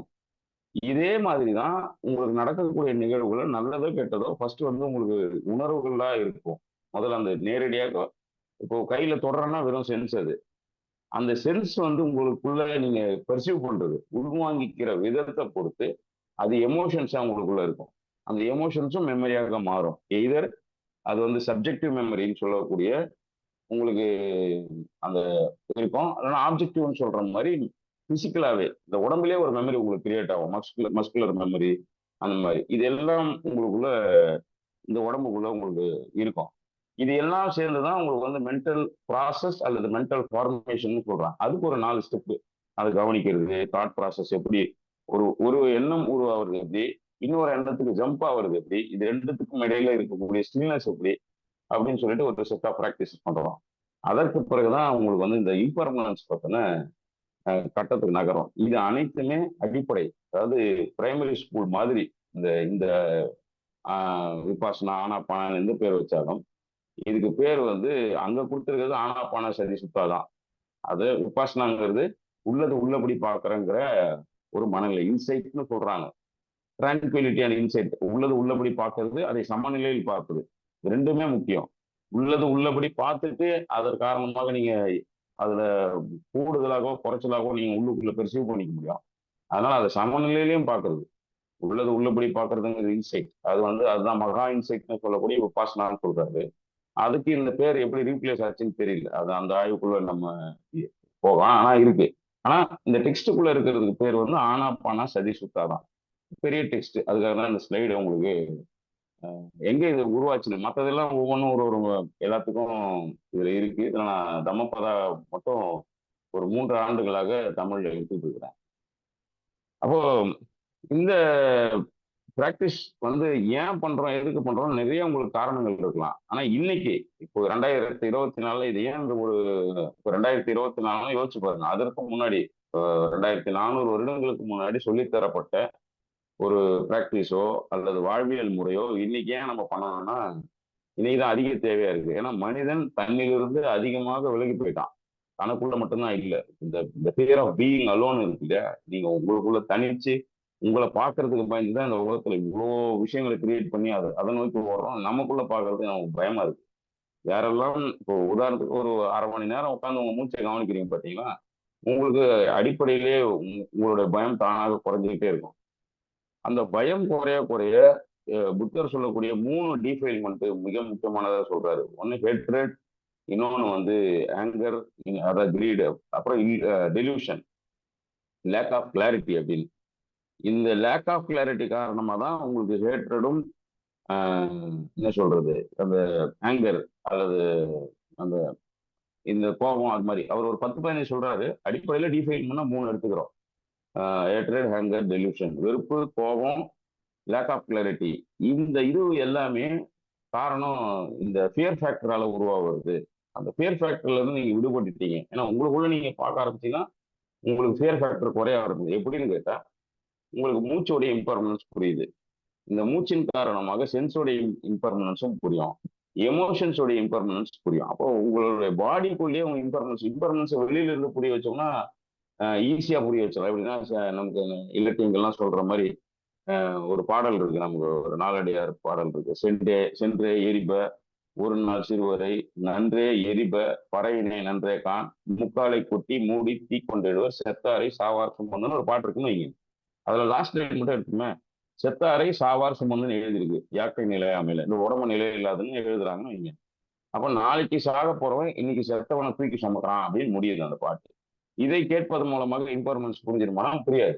கேட்கறப்ப நல்லா இருக்கும், சுகமா இருக்கும், புரிஞ்சுதான் நினைப்போம். ஆனா இம்பர்மன்ஸ் அவ்வளவு ஈஸியெல்லாம் புரியாது. உடனே சாப்பாட்டுல உப்பு இருந்தா இம்பர்மன்ஸ் ஞாபகத்துக்கு வருமா என்ன? உப்பு இல்லைன்னு சொல்லதான் தோணும். பரவாயில்ல, இதுவும் ஒரு நிலையில அதே சமநிலையில் நம்மளால சாப்பிட முடியாது. அப்போ காதால் கேட்கறது, நீங்க பார்க்குற தத்துவங்கள், உங்களுக்கு இது எல்லாமே வெளியில இருக்கு, ரொம்ப எக்ஸ்டர்னலா இருக்கு. இப்போ உங்களுக்குள்ள நீங்க கவனிக்கிறதுக்கு ஒரு விஷயத்த சொல்றேன். ஏன்னா இந்த மூச்சை பத்தி சொல்லும் போது ஆனாபான செய்தியில என்ன சொல்றாருன்னா, ஒண்ணு நேரா உட்காருங்கன்ற ஒரே இன்ஸ்ட்ரக்ஷனை தவிர வேற எந்த யோகா போஸ்டரும் அது கிடையாது. உங்க முதுகு தண்டிய தலையை நேரா வைங்க, அதாவது பூமி பகுதிக்கு பர்பண்டிகுலரா வைங்கிற ஒரு இன்ஸ்ட்ரக்ஷன் மட்டும் தான் இருக்கு. அதுக்கப்புறம் இருக்கிற இன்ஸ்ட்ரக்ஷன் வந்து உங்களுக்குள்ள போறதான், போஸ்டரை பத்தி கிடையாது. அப்போ இந்த உள்ளுக்குள்ள நீங்க டிராவல் பண்ணும்போது இந்த மூச்சை நீங்க கவனிக்க கவனிக்க கவனிக்க உங்களுக்கு உள்ள என்ன சொல்றாருன்னா, இந்த உடம்புக்கும் இந்த உயிருக்கும் பாலமாக இருக்கக்கூடிய எப்பவுமே இருக்கக்கூடிய ஒண்ணு வந்து மூச்சு. இந்த உடம்பிலும் இந்த உயிரிலும் நடக்கக்கூடிய மாற்றங்கள் உங்கள் மூச்சின் வழியாக தெரியும். அப்படிங்கிறது தான். ஏன் எத்தனையோ முறைகள் யாராவது சொல்றாங்க, கான்சென்ட்ரேஷன் பத்தி சொல்றாங்க, ஒலியை வச்சு பண்றது, ரெண்டுமே சவுண்ட் அண்ட் லைட் ரெண்டு வச்சும் தியானம் பண்றது, இதெல்லாம் எத்தனையோ பேர் அதை வச்சு சொல்றாங்க. ஆனா இவர் என்ன சொல்றேன்னா, உங்களுக்கு எக்ஸ்டர்னலா எதுவுமே தேவையில்லை, உங்களுக்குள்ள இருக்கிற அனைத்தையும் புரிஞ்சுக்கிட்டு உங்ககிட்ட இருக்கிறதே போதுமானதாக இருக்கிறது. அதுல மிக முக்கியமானது மூச்சு. ஏன்னா எது நடந்தாலும் உங்க மூச்சுல சேஞ்ச் நடக்குது ஒவ்வொரு முறையும். நேற்று வந்து முந்தா நேற்று நான் பேசும்போது ஃபார்ம் அண்ட் ஃபார்ம்லெஸ் பத்தி பேசியிருந்தோம். புத்தர் வந்து ஃபார்ம்லெஸ் பத்தி என்ன சொல்றாருன்னு பேசும்போது அவர் என்ன சொல்றாருன்னா, ஃபார்ம்னு ஒண்ணும் கிடையாது, ஃபார்ம்லெஸ்னு ஒண்ணு கிடையாது. ஏன்னு கேட்டா எல்லா ஃபார்மும் வெப்பத்தினாலேயோ, காற்றினாலேயோ, சூரியனாலேயோ, மற்ற எந்த உயிரினத்தினாலேயோ, சிந்தனையினாலேயோ அந்த ஃபார்ம்லெஸ் நோக்கி நகருது. அப்புறம் ஃபார்மை நோக்கி நகருது. ஒரு ஈக்குலிபிரியம் ஸ்டேட்ல அது இருந்துகிட்டே இருக்கு. இன்னைக்கு வந்து அதை சயின்டிபிக் தியரியில ஆர்டர் ஆஃப் கேஸ்ன்னு சொல்றோம். அதனால இது ஒரு ஃபார்ம்னு சொல்ல வேணாம், இது ஃபார்ம்லெஸ்ன்னு சொல்ல வேணாம் சொல்றேன். இது எல்லாம் எப்போ புரிஞ்சுக்கலாம்னா உங்களுக்கு மூச்சை புரியும். யாராவது உங்ககிட்ட ஒரு இப்போ வந்து மெத்த பாவனா பண்றாங்க, மைத்திரை பண்றாங்க, அன்பு செலுத்துறத பண்றாங்க அப்படின்னா, லவ் அண்ட் கம்பேஷன் நோக்கி, அப்போ உங்களுடைய மூச்சு சீராக தான் இருக்கும். அதை வந்து வேக வேகமா வயிற்றெரிச்சலோட மூச்சு அதிகமா பண்ணி ஒரு மெத்தா பண்ண முடியுமா? முடியாது. உங்களுடைய மனதும் உடம்பும் அமைதியாக இருக்கும்போது தான் அடுத்தவரை நேசிக்கிறதுக்கு வருது. அப்போ வெறுப்பு கோபம்லாம் அந்த அமைதியின்மை காட்டுது. அந்த அமைதியின்மையை புரிஞ்சுக்கிறது எப்படி புரியுதுன்னா, உடம்புல பல்வேறு நிகழ்வுகள் நடக்குது. அதை நம்ம கவனிக்க ஓ இப்படி நடக்குதா அப்படி நடக்குதான்னு நமக்குள்ளேயே நாம ஒரு ஆர்டருக்குள்ள நகர்ந்து வருவோம். அப்ப இதுக்குதான் இந்த ஆனாபானாசதிங்கிறது ரொம்ப முக்கியமா பார்க்கப்படுது. ஆனா சொல்றதுக்கு சிம்பிளா இருக்கும், மூச்சை மட்டும் கவனினா இதுல என்ன பெரிய. அதாவது தம்மப்பதால் ஒரு இடத்துல சொல்லுவாரு, நீங்க மொட்டை அடிச்சுக்கிறது, தலைகீழ நிக்கிறது, மண்ணெல்லாம் உடம்பு முழுக்க பூசிக்கிறது, பட்னியா. அதாவது ரொம்ப இன்ட்ரெஸ்டிங் ஒரு விஷயம் சொல்லியிருப்பாரு. ஒரு புல் நுனியில் எடுக்கக்கூடிய சாப்பாடு மட்டும்தான் நான் சாப்பிட்டு வாழ்வேன்னு சொல்றது, இதெல்லாம் கூட பெருசு இல்லை. எது பெருசு அப்படின்னாக்கா, உங்ககிட்ட இருக்கக்கூடிய இந்த கிரீட், ஹேட்ரட், டெலியூஷன், இந்த மாதிரி விஷயங்கள்ல இருந்து விடுபடுறது. அதை எப்படி விடுபடுத்திக்கலாம்னா, உள்ளது உள்ளபடி பார்த்தீங்கன்னா போயிடும். நம்ம உள்ளது உள்ளபடி பார்க்க முடியாம இருக்கிறதுனாலதான் நமக்கு வந்து ஒன்னு எக்ஸாஜரேட் பண்றோம், இல்லைன்னா ஒரு டீக்ரேட் பண்ணி அதை வந்து நெக்லிஜென்ஸ் பார்க்கறது, ரொம்ப குறைச்சி மதிப்பிடுறது, இது எல்லாமே உள்ளது உள்ளபடி பார்க்காம போறோம் அப்படின்னு சொல்றாரு. அதாவது ஒரு புல்லை எடுத்து அந்த புல்லுல அள்ளக்கூடிய அரிசி அளவுக்கு சோறை எடுத்து சாப்பிட்டுட்டு நான் வந்து யோகா பண்றேன்னு சொல்றது கூட பெருசு இல்லை. நீங்க உள்ளது உள்ளபடி பாக்குறதா பெருசு அப்படிங்கிறாரு. ஏன்னா இதெல்லாம் யார் வேணா செய்யலாம். தலைக்கில நிக்கிறது, கயிறு மேல நடக்கிறது, உடம்பு முழுக்க சாம்பல்ல பூசிக்கிறது, மொட்டை அடிக்கிறதுக்கு எதிராக தான் இருக்கு. நம்ம இன்னைக்கு வந்து பிக்குகள் மொட்டை அடிக்கிறது ஏன்னு கேட்ட தெரியல. அவர் வந்து இந்த நீட்டிலும் மழித்தலும் வேணான்ற மாதிரி, நீங்க சடையும் விட்டுக்க வேணாம், மொட்டையும் அடிக்க வேணாம், ஆனா ஒன்னே ஒண்ணு மட்டும் செஞ்சா போதும். நீங்க வந்து இந்த லேக் ஆஃப் கிளாரிட்டில இருந்து கிளாரிட்டி நோக்கி நகருங்க. அதுக்கு பல படிநிலைக்கு சொல்றாரு. சோத பொண்ணு, அனாகாமி, சகத காமின்னு சொல்லி, அப்புறம் அரகதன், எல்லாத்துக்கும் பயிற்சி முறையா வச்சிருக்காரு. சில பயிற்சிகள் இன்றைய காலகட்டத்துக்கு இல்லீகலா கூட இருக்கு. புத்தருடைய பயிற்சிகள் உதாரணத்துக்கு வந்து ஸ்ரீமான், புத்தருடைய வைத்தியருடைய தங்கச்சியுடைய இறப்பின் பொழுது அவங்க உடலை வச்சு ஒரு 4 நாள் எல்லாரையும் வச்சு தியானம் பண்ண வைக்கிறாரு. அதுக்கு முன்னாடி எப்படி டிஸ்மேண்டில் ஆகுது, எப்படி மெல்ட் ஆகுது இந்த பாடி, அதெல்லாம் இன்னைக்கு இல்லீகலா இருக்கும் சட்டப்படி. அன்னைக்கு செஞ்சிருக்காரு. அதுக்கான ஆதாரங்கள் அந்த புத்தகங்கள் இருக்கு. அப்ப இதெல்லாம் நகர்த்திட்டு எல்லாருக்கும் பொதுவாக ஒரு பிக்கு, ஒரு சாமானியன், ஒரு அரசன், ஒரு போர் வீரன், இப்படின்னு எல்லாருக்குமாக செய்யக்கூடிய ஒரு முறை தான் வந்து இந்த ஆனாபானாசதி அப்படிங்கிறது. யார் வேணா செய்யலாம், குழந்தைங்க, பெரியவங்க, வயசானவங்க, அரசன், எல்லாருக்கும். இதுல வந்து பெரிய ரிச்சுவல்ஸ், பெரிய நான் சொல்றேன் வினயாஸ், இதை செய்யக்கூடிய செயல், இதை செய்யத்தகாத செயல்னு புக்குகளுக்கு இருக்கு. அந்த மாதிரி எந்த கண்டிஷன்ஸும் கிடையாது. ஒரு ஃப்ரீ வில்லோட, ஃப்ரீ மைண்ட் செட்டோட பண்றதுக்கு தான் இந்த மூச்சை கவனிக்கிறது. அது ஏன்னா எப்பவுமே உங்க கூட இருக்கு. நீங்க பஸ்ல பண்ணலாம், கார்ல பண்ணலாம், படிச்சுக்கிட்டு பண்ணலாம், எப்போ நான் சமைச்சுக்கிட்டே இருப்பீங்க, திடீர்னு மூச்சுல கவனம் வச்சுக்கலாம். அப்ப அது உங்களோட இருக்கு. நீங்க இருக்கிற வரைக்கும் உங்க கூட இருக்கக்கூடிய ஒரு டூலை வச்சுதான் இந்த தியானத்தை செய்யறோம். அதனால நீங்க இது இந்த மாதத்தை மட்டும் இல்ல, தினசரி உங்களால ஒரு அரை மணி நேரத்துல இருந்து ஒரு 3/4 மணி நேரமாவது உங்க மூச்சை கவனிக்க முடிஞ்சாக்கா என்ன நடந்ததுன்னா பெருசு பெருசா மாற்றம் நடக்காது. உங்களை சுத்தி உங்களுக்குள்ள ஒரு அமைதி இருக்கும். அது வந்து ஒரு ஒரு வகையான இந்த பிளஷர், இந்த சென்சுவல் பிளஷர் தாண்டி உங்களுக்கு ஒரு ஹாப்பினஸ் இருக்கும், ஒரு சமநிலை இருக்கும்ன்றது தான் நான் உங்ககிட்ட பகிர்ந்துகிட்ட நினைச்சது. ஆல்மோஸ்ட் நம்ம சொன்ன 7:15 கிட்ட நம்ம நெருங்குறோம். வேற ஏதாவது கேள்விகள் இருந்தா கேளுங்க. நான் அதுக்கு எனக்கு என்னுடைய அனுபவத்துல இருந்து நான் என்ன சொல்ல முடியுமா சொல்றேன். நன்றி. Thank you Bhaskar sir. ரொம்ப சந்தோஷம் உங்களோட இந்த எக்ஸ்பிளனேஷன். அண்ட் ஸோ ஒரு தியானம் ஆரம்பிச்சு இப்போ உங்களுக்கு நிறைய ஏன்னா எல்லாருக்குமே இந்த ஒரு ஹீலிங் நடக்க ஆரம்பிக்கும். சில பேருக்கு வந்து ஒரு எனக்கு வந்து முன்னாடி இருந்ததுல இருந்து அந்த மாதிரி உங்களோட ஒரு தனிப்பட்ட அனுபவம் எப்படி இருந்தது சார்? தியானத்துல வந்து இந்த ஹீலிங் இதெல்லாம் ஆரம்ப காலகட்டத்துல தான். உங்களோட நோய் உங்களை விட்டு விலகுறது, உங்களோட அமைதியின்மை போறது, இதெல்லாம் ஒரு கட்டத்துக்கு மேல தியானம் என்பது உங்க மொழியெல்லாம் மறக்க வச்சிடும். அந்த ஸ்டேட்டுக்கெல்லாம் போயிட்டு தான் திரும்பி வாழ வேண்டியது. உங்க மொழி மறந்துச்சுன்னா நீங்க எப்படி கம்யூனிகேட் பண்ணுவீங்க? உங்க மெமரி தான் மொழி. லிங்குவிஸ்டிக்ஸ் கலர்ன்றது என்னன்னா உங்க மெமரி தான். நீங்க ஒரு ஒரு வடிவத்தை பாக்குறீங்க, ஒரு மொழியை கேட்குறீங்க, அதெல்லாம் அது வரைக்கும் போகுது. இது நம்ம அவ்வளோ டீப்பா போறோமான்னு தெரியல. ஹீலிங்கிறதெல்லாம் ரொம்ப ஆரம்ப காலகட்டத்தில் நடந்துரும் உங்களோட உடம்பு சார்ந்து அதுன்னு. ஆனா புத்தர் என்ன சொல்றாருன்னா, இந்த ஹீலிங் பத்தி அவரோட நோய் பத்தி நிறைய கேள்விகள் அவர்கிட்ட கேட்கறாங்க. என்னன்னா,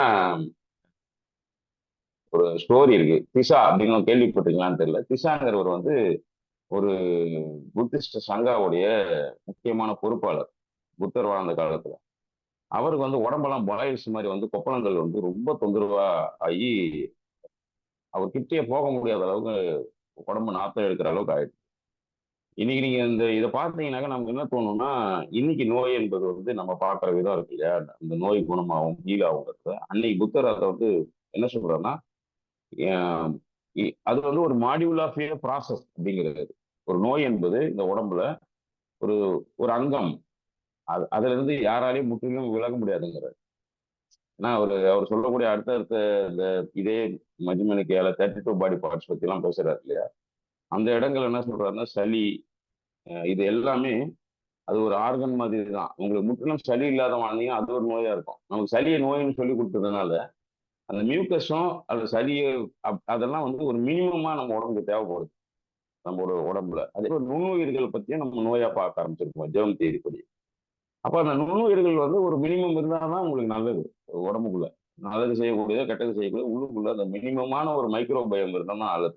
இவ்வளவு விளக்கங்கள் அவர் கொடுக்காம அவர் எப்படி சொல்றாருன்னா, ஒரு மனிதன் பர்த், குரோத், டெத், இதுக்கு இடையில ஒண்ணு இருக்கு. இந்த டிகேக்கு முன்னாடி ஒண்ணு இருக்கு, அது டிசீஸ். இந்த டிசீஸ்ன்றது எல்லாருக்குமே இருக்கும். தெரிஞ்சிருக்கும், தெரியாம இருக்கும், பேர் வச்சிருக்கோம், பேர் வைக்காம இருப்போம். அதுக்கு இந்த திரிஷா ஸ்டோரி எப்படி உதவும்னா, அவர் வந்து இந்த மாதிரி ரொம்ப சிரமப்படுவாரு. இத்தனையும் அவர் நீங்க பாருங்க எல்லாமே அரகச்சிப்பு அடைஞ்ச ஒரு மனிதன். ஆனா உடம்பெல்லாம் பாயில்ஸ் வருது. அப்போ நோய் என்பது இயற்கையின் ஒரு அங்கன்றதை வர புரிஞ்சுக்கணும். அதுல இருந்து முற்றிலுமாக இது அதை எப்படி உள்வாங்குறோன்றது தான். யாருமே கிட்ட போல. அதனால புத்தரே போய் அவரை குளிக்க வச்சு தொடச்சி அவருடைய துணியெல்லாம் துவச்சி காய வச்சு போடுவாரு. அப்போ இது மாதிரி புத்தரே போய் ஒரு மனிதனை தொட்டு குணம் தொடுறாருன்னா நமக்கு என்ன தோணும்? அவன் பழிச்சுப்பான், ஹீல் ஆயிடுவான், ரெக்கவர் ஆயிடுவான் தான் தோணும். அந்த ஆள் ஒரு கொஞ்ச நாள் இறந்து போயிடுவாரு. அப்ப அங்க புத்தருடைய சங்கால இருக்கக்கூடிய அவருடைய நண்பர்கள் அந்த ஒரு 10 பேர் இருப்பாங்க. சாரி புத்தர், ஆனந்தர், அப்புறம் ஜீவகா, விசாகாலாம் வந்து ரொம்ப வருஷமா அவரோட இருக்கக்கூடிய பிக்குகள் பிளஸ் ரொம்ப நெருங்கின ஆட்களாகவும் இருப்பாங்க. அவங்க எல்லாம் ஒரு கேள்வி வந்தது, என்னது நீங்க போயிட்டு இவ்வளவு நல்ல மனிதர், நீங்க ஒரு புத்தர் போய் ஒரு மனிதனை வந்து தொட்டு அவனுக்கு பணியெல்லாம் செஞ்சு எல்லாம் பண்ணி அவன் இறந்து போறானேன்னு கேட்டாக்கா, இந்த பர்த், குரோத், டிசீஸ், டிகே இதை வந்து யாராலையும் தப்பிக்க முடியாது. இந்த புரிதல் நோக்கி நம்ம நகர்ந்துருவோம். நோயை பத்தின புரிதலே மாறிடும். நோய் நோய் நமக்கு இருக்குமா இருக்காதான்றதுலாம் ஆரம்ப காலகட்டத்தில் அது குறையும், வலி வலி குறையும், அல்லது நோயற்று இருப்போம் என்பதெல்லாம் ஆரம்ப காலகட்டத்தில் தான். ஆனா முழுக்க முழுக்க அவர் எதன் மேல எம்பசைஸ் பண்றாருன்னா அந்த இம்பர்மனன்ஸை புரிஞ்சுக்கணும். அதற்கு பிறகு ஒரு கேள்வி வருது அவர்கிட்ட. என்னன்னா, இம்பர்மனன்ஸை பத்தி கேள்வி வரும் பொழுது மரணத்தை பத்தி கேட்கிறாரு. சரி, அப்படின்னா திடீர்னு ஒருத்தர் ஆக்சிடென்ட்ல பாம்பு கழிச்சுலாம் இறக்குறாங்களே அதெல்லாம். அப்போ மரணத்தை 2ஆ பிரிக்கிறார். அந்த 2ல ஒண்ணு வந்து உங்களுடைய ஆற்றல். உங்க உடம்புல ஒரு ஒரு ஆற்றல் இருக்கு இல்ல, அந்த ஆற்றல் குறைய குறைய குறைய வரக்கூடிய மரணம். அது ஒரு வகையான மரணம். இது ஒரு கால மரணம். காலத்துக்கு உட்பட்டு நடக்கும். இன்னொன்னு உங்க டைமே, உங்களுடைய பாடிக்குன்னு ஒரு டைம் இருக்கும். இன்னைக்கு அதெல்லாம் நிறைய ஆய்வு பண்றாங்க, நோபல் பிரைஸ் எல்லாம் வாங்குறாங்க. பாடியில இருக்கக்கூடிய அட்டாமிக்ஸ் செல்லுக்கு ஒரு டைம் பீரியட் இருக்குன்றத ஆய்வு பண்றாங்க. அந்த டைம் குறைஞ்சு இறக்குறது அதுவும் ஒரு கால மரணம். இது 2ம் சேர்ந்து நடக்கும். எப்படின்னா உங்களுடைய ஆற்றலும் போய் உங்களுடைய நேரமும் போய், சிலருக்கு வந்து ஆற்றல் விரயம் ஆகிறதுக்கு முன்னாடி நேரம் முடிஞ்சிருக்கும், சிலருக்கு நேரம் முடியறதுக்கு ஆற்றல் முடிஞ்சிருக்கும். இப்போ இந்த 3 முதல்ல பிரிச்சு கால மரணங்கிறாரு. இன்னொன்னு அகால மரணம். இதுக்கு நோயே கிடையாது. இப்போ ஒருத்தருக்கு நோய் எதுவுமே இருக்காது, திடீர்னு ஆக்சிடென்ட், பாய்சனு, சூசைடு, என்னென்ன இருக்கும் இல்லையா, இது வந்து அகால மரணம். இது வரைக்கும் நம்ம அகால மரணத்துக்கு வேற யாரும் அர்த்தம் சொன்னதே கிடையாது. புத்தர் தான் சொல்றாரு. ஆனா போஸ்டர் நம்ம அகால மரணம் அடைந்தாருன்னு அடிப்போம். அவர் சொல்றாரு அகால மரணம். அப்ப காலம் காலமற்றதுன்னு 2 இருக்கு இல்லையா. அப்போ டிசீஸ் எல்லாம் இல்லாம கூட சிலர் இறந்து போறாங்க. அதுக்கு என்ன காரணம்? எல்லா கேள்வியும் அவர்கிட்ட கேட்டுருக்குறாங்க. ஏன்னா அன்னைக்கு பாய்சன் மிகப்பெரிய பிரச்சனையா இருந்தது. பூச்சிக்கடியினாலேயோ பாம்புனாலேயோ திடீர்னு வந்து போர்னால கொல்லக்கூடியது. இது எல்லாம் வந்து பார்க்க நோயே நீங்க உதாரணத்துக்கு வந்து சீழ் வச்சு புழு வச்ச நோய் வந்து நமக்கு பாவ புண்ணியம் பாக்குறோம்ல, அதை உடைக்கிறாரு.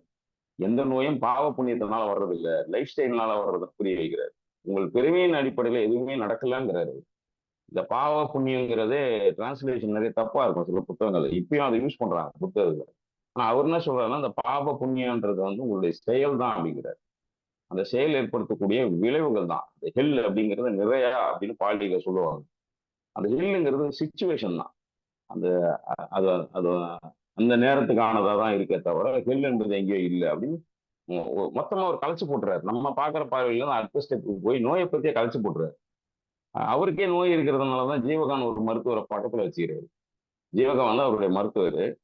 அவர் ஏன் பக்கத்துல வச்சிருக்காருன்னா, புத்தருடைய மச்சான் ஒருத்தர் அவர் 3 முறை கொல்றதுக்கு முயற்சி பண்ணி ஒரு முறை காலையே உடச்சுக்கிடுவாரு, தேவதத்தான் ஒருத்தர். அப்ப தொடர்ச்சியா இவருக்கும் ஏதோ ஒரு யூனிவர்சிட்டிக்கு போய் 3 வேளையும் இவர் செக் பண்றதுக்கு ஒரு மருத்துவர் இருக்கார். அவர் பேர் தான் ஜீவகா. அவர் தான் புத்தர் ரொம்ப ரிஜிடா வச்சிருந்த ரூல்ஸ் எல்லாம் குறைக்கிறாரு.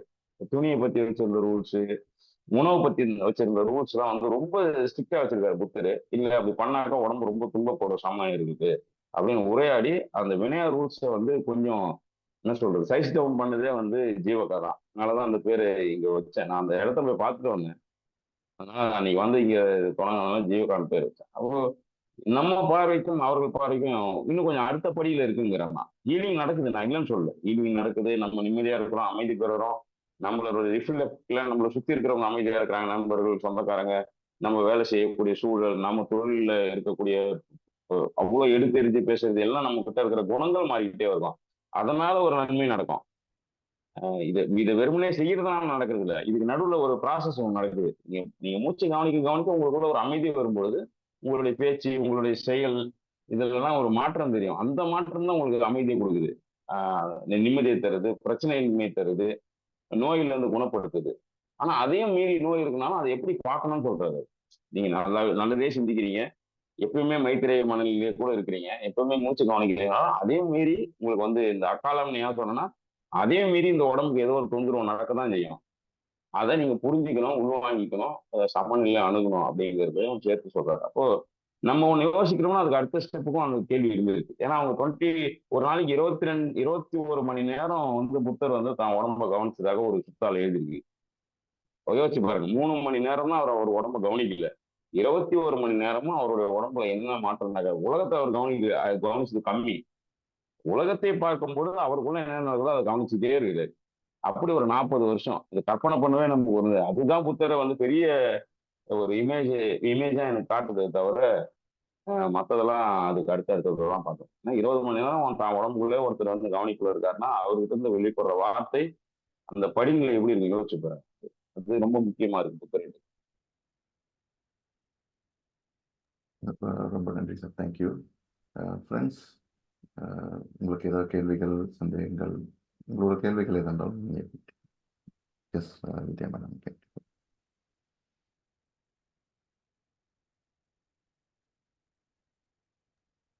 இந்த புத்தரை பத்தியும் ஆனாபானசதியை பத்தியும் ரொம்ப அழகா சொன்னீங்க சார்.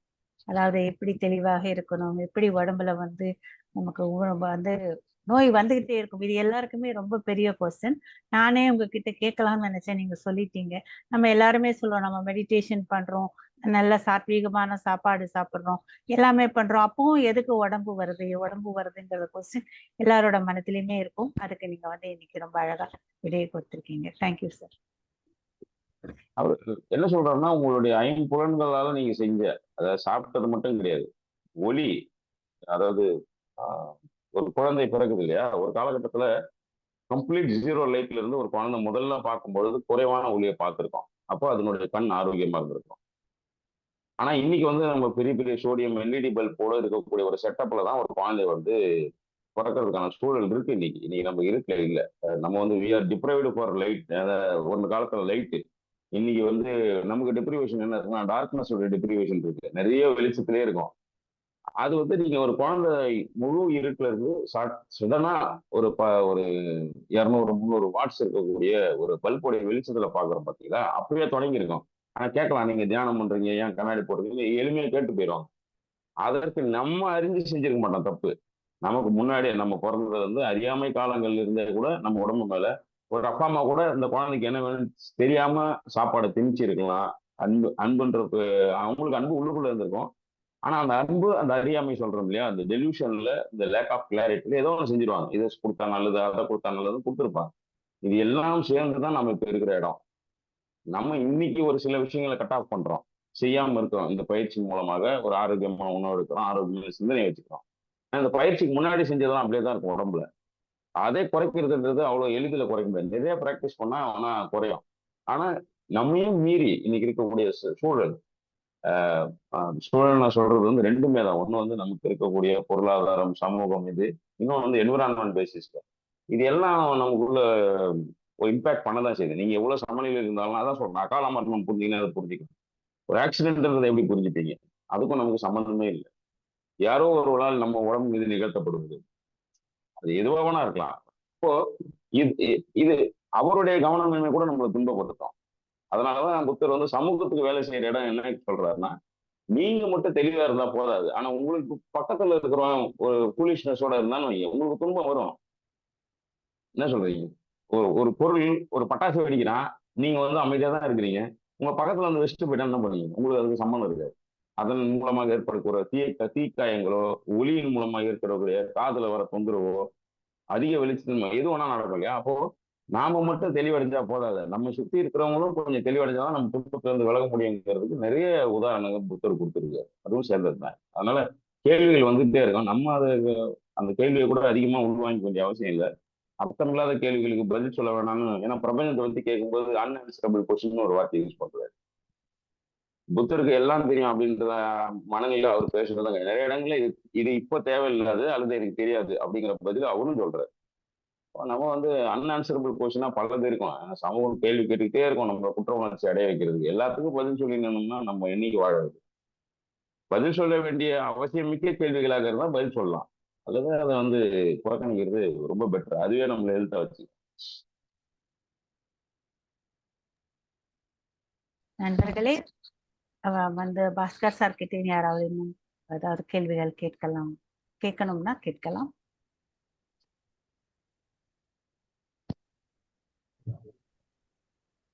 வணக்கம் சார், நன்றி.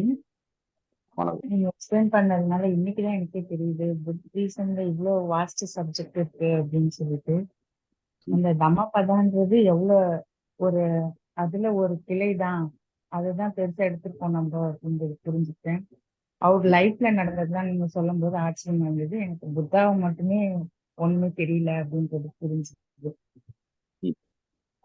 அரிய தகவல் சார். அது வேற இல்லாம லாங்குவேஜே மறந்துடும், நம்ம புத்தாவா மறந்துட்டு பேசுறதுக்கு ஒண்ணும் இருக்காதுன்னு. தேவையில்லாத சப்ஜெக்ட்ஸ் கான்சென்ட்ரேட் பண்ண வேண்டாம் அப்படின்றது அழகா சொன்னீங்க. ரொம்ப நன்றி சார், நல்லா இருந்தது, அருமையா இருந்தது சார்.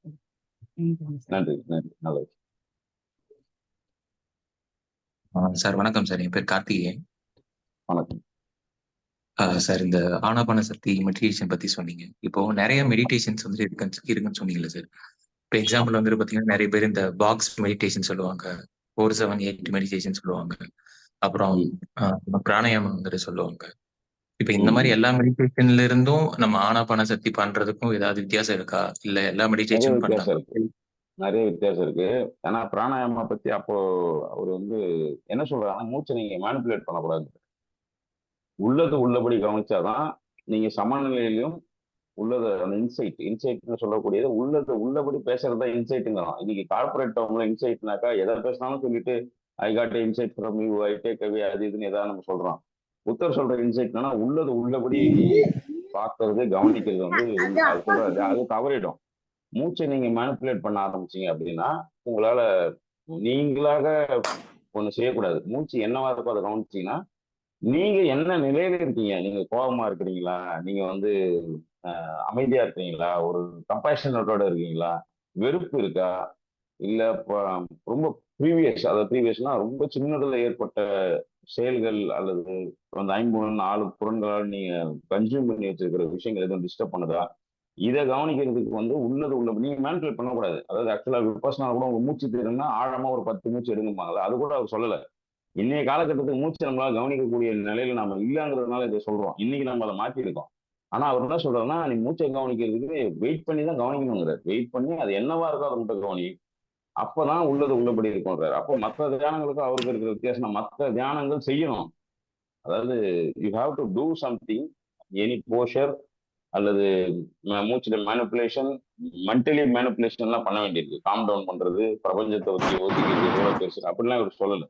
இவர் சொல்றது உள்ளது உள்ளபடி, உங்களுடைய மூச்சா உள்ளது உள்ளபடி, உங்களுடைய சென்ஸ் உணர்வுகளா உள்ளது உள்ளபடி, உங்களுடைய மென்டல் ஃபார்மேஷனை கவனிக்கிறீங்களா அதையும் உள்ளது உள்ளபடி, அதுக்கு மேலேயோ கீழேயோ போகாதீங்கிறார். அதை கூட்டியோ குறைச்சே செய்யாதீங்க. அந்த கூட்டியோ குறைச்சே செய்யறதே உங்களுக்கு அவர்ஷன் அண்ட் கிரேவிங்னால வர்றதுங்கிறார். ஒட்டுமொத்த துன்பத்துக்கும் காரணம் இந்த அவர்ஷன் அண்ட் கிரேவிங் தான். ஒன்று மீது இருக்கக்கூடிய விருப்பமும் அல்லது வெறுப்பும் தான் உங்களுக்கு துன்பத்தை எந்தத்தை மாற்றி மாற்றி வழங்குது. அதனால மூச்சை மேனிப்புலேட் பண்ணாதீங்கிறாரு. அதனாலதான் இது வேறுபடுது மற்றதுக்கும் இருக்கும். அது செய்யறது தப்பான்னு கேட்டா எனக்கு அதுக்கு பதில் இல்லை. ஆனா புத்தர் சொன்னது மேனிப்புலேட் பண்ணாதீங்கிறது புத்தர் சொன்னது. இப்போ மேபி பிராணாயாமா பண்றதுனால உங்களுக்கு ஏதோ ஒரு அமைதி கிடைக்குது, மனசு உடம்புல வந்து ஏதோ ஒரு சின்ன மாற்றம் நடக்குதுன்னா அதுக்கும் இதை நான் ஈக்குவேட் பண்ணல. நான் சொல்றது இவரு அதை மாத்தாதீங்கிறாரு. மாத்தாம இருக்கும்போது நடக்கிறது மட்டும் தான் நமக்கு தெரியுது. Okay sir, thank you. Yoga poster அவர் சொல்லல. ஒண்ணு முதுகு தண்டு நேரா இருக்கணும் உங்களுடைய இது. அப்புறம் என்ன சொல்றதுன்னா நடக்கிறது வாக்கிங் மெடிடேஷன் இருந்திருக்கு. அது காலையில பண்ண சொல்றாரு. அந்த வாக்கிங் மெடிடேஷன் கூட எதுக்கு பண்ண சொல்றாருன்னா உங்களுடைய மனசு, நம்ம இன்னைக்கு மனசுன்னு தமிழ் பொறுத்தனா அந்த அந்த அவர் வந்து மன்னா அப்படிங்கிறாரு. அது வந்து ஒரு இன்ஸ்ட்ரக்ஷனை கொடுக்கும்போது உங்க உடம்பு நடக்குது இல்லையா, அது எப்படி நடக்குதுன்னு பாக்குறதுக்காக தான் வாக்கிங் மெடிடேஷன்.